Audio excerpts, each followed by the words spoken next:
आपके इस सारगर्भित वक्तव्य के लिए बहुत आभार. Thank you for the engaging, thoughtful speech, making us aware about the deceptive individual.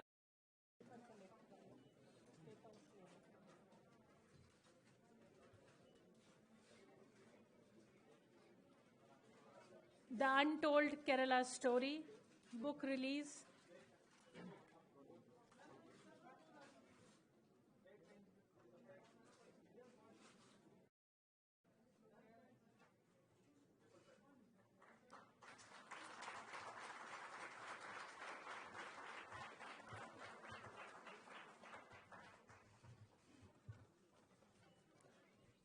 आप सब से आग्रह है कि embodies the principles of service, leadership and commitment to social welfare. Her extensive political career reflects a relentless pursuit of women empowerment. उनके वक्तव्य के लिए मैं उन्हें आमंत्रित करती हूं. आदरणीय मुख्यमंत्री जी, श्रीमती रेखा गुप्ता जी.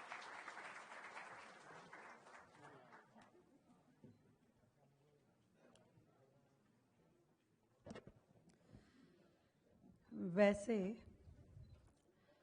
मैं आयोजकों से ये पूछना चाहती हूँ, भाई मुझे बुलाया क्यों है? सुधांशु जी के बोलने के बाद कुछ और कहने, सुनने, बोलने का मतलब ही नहीं रह जाता. उनको सुनने के बाद बोलने की हिम्मत, क्षमता दोनों खत्म हो जाती है. क्षीण भीण जैसे वो उनके शब्दों में कहे ना, वो पूरी पावर खींच लेते हैं. तो केवल सुन लें अच्छे से, हम वही एकमात्र शक्ति उनके सामने बचती है. एक बार जोरदार तालियां भाई सुधांशु जी के लिए, जो कि मुझे लगता है कि भारत के सबसे अमीर लोगों में से हैं. अमीर यानी ज्ञान का भंडार, शब्दों का भंडार, और जिस शक्ति के साथ, जिस साहस के साथ आप अपने विचारों का प्रयोग करते हैं दिल्ली में, देश में, हम सबको उन पे बहुत ज़्यादा गर्व है. मैं उनको बधाई देती हूँ उनके इस पूरे, जिस तरीके से वो ज्ञान की लो भारतवर्ष में जला करके रखते हैं. आज की आयोजन मंडल में मेरी बहुत ही प्रिय मित्र मोनिका अरोड़ा जी, मैं आज इस मंच से ये भी बताना चाहती हूँ कि मुझे नहीं मालूम था कभी सामाजिक जीवन क्या होता है, राजनीतिक व्यक्तित्व क्या होता है, देश दुनिया में इन सब का क्या लेना देना था. एक साधारण सी लड़की जो अपने कॉलेज में गई, अपनी पढ़ाई करते हुए केवल मात्र मोनिका की मित्र बनी और आज दिल्ली की मुख्यमंत्री है.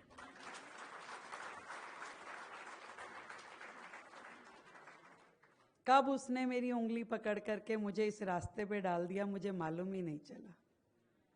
और चलते चलते मैं यहाँ तक पहुँच गई कि आज मैं एक राज्य का प्रभार लिए हुए, शायद इसी दायित्व बोध में आप सबने मुझे यहाँ आमंत्रित किया कि ये विषय जो है सच में किसी भी राज्य सरकार के लिए एक बहुत महत्वपूर्ण, सेंसिटिव विषय है.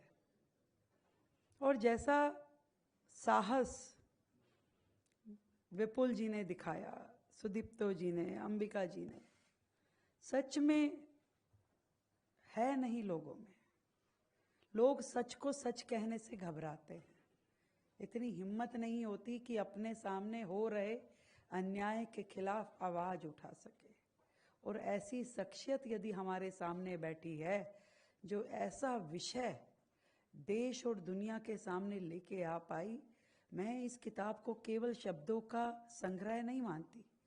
ये उन लाखों बच्चियों की चीख पुकार है, दर्द भरी आवाज है जो इन्होंने इस किताब में संग्रहित करके हम सब की आत्मा को झंझोरने के लिए हमारे सामने रखी है. मैंने जब ये पिक्चर देखी, द केरला स्टोरी, कई दिनों तक मुझे नींद नहीं आई. ऐसे लगा कि जैसे आत्मा सिहर गई है. उसका एक एक सीन जो था, कई दिनों तक मस्तिष्क में घूमता रहा। अपने ऊपर धिक्कार आती थी कि सच कह रहे हैं ये, हम उस माँ बाप के रूप में भी फेल हैं कि हमने अपनी बच्चियों को कभी वो शिक्षा दी नहीं। और उसके बाद मैंने हजारों बेटियों को हॉल बुक करा करा कर वो पिक्चर दिखाई, हजारों बेटियों को।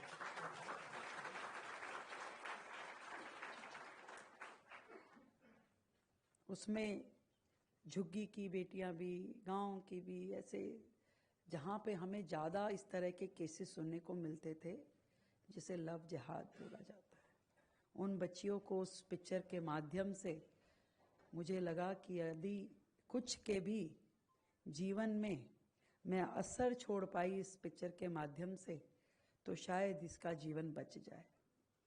और इतनी बड़ी सच्चाई कभी किसी ने हिम्मत ही नहीं की कि देश के आगे ला सके। मुझे सच में गुस्सा है उन सभी सरकारों से जिनकी नाक के नीचे ये सब होता रहा, आ रहा है और वो कभी चूं नहीं करते, उस पे कोई संज्ञान नहीं लेते। उन सभी लोकतंत्र के चौथा स्तंभ से संबंध रखने वाले लोग कभी इसके बारे में आवाज नहीं उठाते, देखते रहते हैं। बोलने का अधिकारों की बात बहुत करते हैं, कर्तव्य कौन सिखाएगा? कर्तव्य भी तो कोई समझे कि आपके सामने इतना कुछ घट रहा है और आप कुछ नहीं बोल रहे हैं। और उन सभी परिवारों से और उनके माँ बाप पे भी मैं गुस्सा हूं कि सच में हम कहाँ अपनी जिंदगी में भागते दौड़ते अपने ही बच्चों के भविष्य को गर्त में डाल रहे हैं। उस पिक्चर का वो सीन जब वो अपने माँ बाप से प्रश्न करती है और जब वो रोते हैं, जब उनकी बेटी का जीवन नर्क हो जाता है, तो मुझे लगता है ऐसे हजारों लाखों माँ बाप आज रोने से क्या लाभ। इस सीन को देख के, इस मूवी को देख करके हम अपनी उन सभी बेटियों को बचाने के लिए आज से, अभी से अपने घरों में खुल करके चर्चाएं करना शुरू करें। जब हम अपनी छोटी बच्ची को बैड टच और गुड टच की फील बताते हैं कि बेटा बैड टच क्या होता है, जब हम खुल करके उससे बात करते हैं कि अच्छा बता तेरे मन में कोई बात है तो, कोई तुझे कहाँ शादी करनी है, कुछ हर बात को जब हम खुल करके बात करने की ओर बढ़ रहे हैं तो हमें ये समझना चाहिए कि ये कितना ज़रूरी है। अब सब चीज़ ढके हुए होती चली जाएंगी, शर्म के पर्दे में रहेंगी, हम बात ही ना करें, ऐसा नहीं चलेगा। सही कहा आपने, आप बात नहीं करेंगे, सोशल मीडिया बात करेगा, इंटरनेट बात करेगा, वो उनको पढ़ेंगे, उनको सीखेंगे। आज आप हमारे बच्चों की छोड़िए, जितना ज्ञान सुधांशु जी ने बोला, हम भी वर्षों वर्ष वही चीजें करते थे, हमें मालूम नहीं होता ये व्रत क्यों रख रहे हैं, ये ऐसा क्यों कर रहे हैं। हमसे कोई पूछ ले रात में झाड़ू क्यों नहीं लगाते, ऐसा क्यों होता है। अनेकों अनेक हमारे धर्म में जो चीजें लिखी हुई हैं हमें ज्ञान नहीं है, ईश्वर के बारे में हमें ज्ञान नहीं है। हम अपनी आने वाली जनरेशन को क्या बताएंगे, कैसे उन्हें बचाएंगे? उनको तो वही अच्छा लगेगा जो वो देख रहे हैं, जो सुन रहे हैं, जो रील चल रही है। वो इतना वोकल है, वो इतना ऑर्गेनाइज ये सारा क्राइम कर रहे हैं और हम नेचुरल भी नहीं कर पाते। नेचुरल भी हमें जिम्मेवारी नहीं है कि भाई एक चीज उन्होंने हमें सौंपी, दिखाई इस मूवी के माध्यम से, अनटोल्ड स्टोरी ऑफ केरला। तब भी अगर हम नहीं सचेत कर पाए अपने आप को तो इससे बड़ा दुखद कुछ हो नहीं सकता। मैं ये समझती हूं कि इस पे इतना दुरुस्त संज्ञान लेने की आवश्यकता है। आदरणीय प्रधानमंत्री जी ने वो संस्था जो लगातार इस प्रकार के काम केरल में कर रही थी, PFI, उस पे बैन लगाया, बहुत अच्छा कदम उठाया।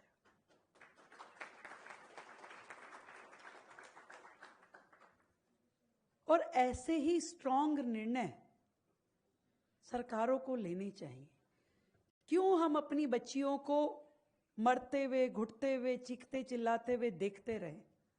क्यों उन्हें आतंकवाद का हिस्सा बनने पे मजबूर कर दे? हमने अपनी बच्ची को पढ़ने के लिए कॉलेज भेजा, कोई आतंकवादी गिरोह में शामिल होने के हमने नहीं भेजा था।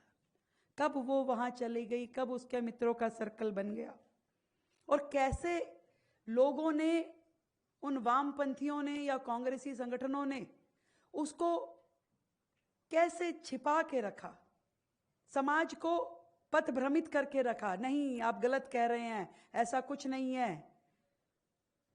हम फिर भी नहीं समझ पाए, फिर भी किसी ने आवाज नहीं उठाई। एक प्रांत की हजारों लड़कियां उसको ये साजिश लील गई, पर कोई कुछ नहीं बोला। और जब ये पिक्चर रिलीज हुई तो कह दिया कि ये गलत है, बैन लगा दिया जाना चाहिए इसके ऊपर। इतना दुष्कर्म, और भारत जैसे देश में हम सहे जा रहे हैं, देखे जा रहे हैं, चले जा रहा है। क्यों भाई? आज इस सभ्य समाज की क्या जिम्मेवारी है? आज समाज की हर एक बेटी के लिए हम सब का दायित्व बनता है कि ये जो ज्ञान की लो जली है, जो आंखें हमारी खोल दी गई है कि ऐसा हो रहा है भारत में, भारत के एक राज्य में कट्टरपंथी इस्लामवाद की के कारण से अनेकों अनेक हिंदू लड़कियां, क्रिश्चियन लड़कियां, उनका जीवन बर्बाद हो रहा है। इस स्थिति में पहुंच जाती है कि घर, परिवार, धर्म, संस्कृति, यहां तक कि अपनी पहचान उनको छोड़नी पड़ जाती है।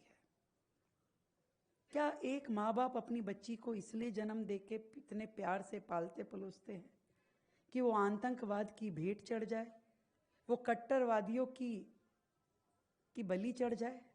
नहीं।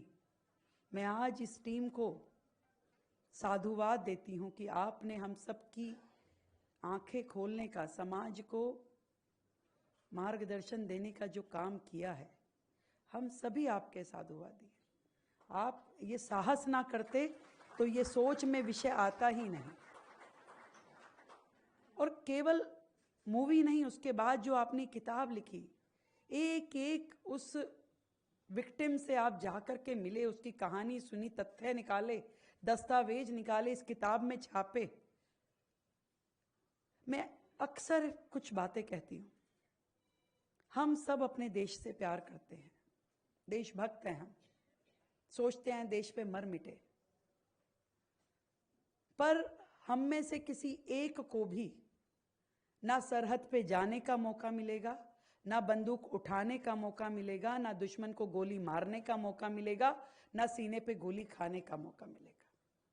देश के लिए मरने का एक भी मौका हमारे पास नहीं मिलेगा। केवल मात्र एक चीज हमारे पास है, देश के लिए जीने का मौका।